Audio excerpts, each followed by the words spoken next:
Good morning, guys, and welcome to 20 Minutes or Less. This is our first story of the day. I'm Elliot Morgan. I'm Lee Newton. Nailed it.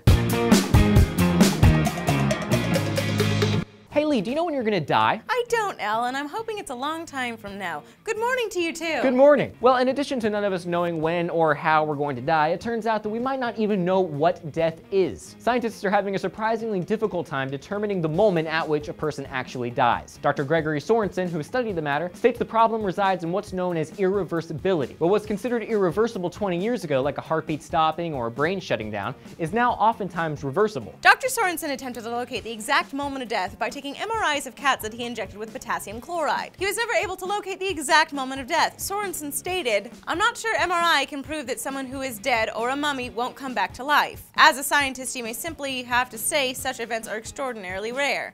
As a believer, you can say whatever you'd like. I'm a believer, so I do believe that people will live again. But I won't try and use an MRI to convince you of that position." Sorensen explains that pathologists don't consider a brain dead until it's dead at a cellular level, which is basically a day-long process. Basically, after your heart stops beating, then go the brain cells a few minutes later, then the muscle cells, then the skin and bone cells, then the lactic acid, which is that stuff that makes you hurt when you exercise, kicks in when cells can't get enough oxygen. And then rigor mortis sets in. After rigor mortis comes decay, putrefaction, black putrefaction, and fermentation. Somewhere in that process, death occurs, and it might be absolutely impossible to determine when that moment is. So there you have it. People are always arguing about when life actually begins, and it turns out we may never know when death actually occurs. Thanks a lot, science. Pretty soon you're gonna tell me that we don't exactly know how a black hole works, or you'll give me some BS about how we finally understand rain.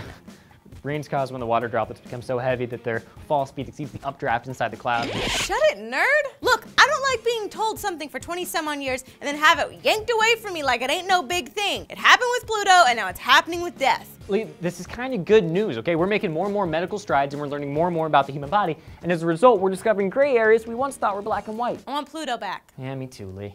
Me too. So when do you think death occurs, and will we actually be able to figure it out? Leave a comment down below. Don't forget to click the like and subscribe button, click the annotation down below, or go to SourceFed.com for our 5 daily stories and everything else we've ever done. I'm Lee Newton. I'm Elliot Morgan. See you in a bit. Bye.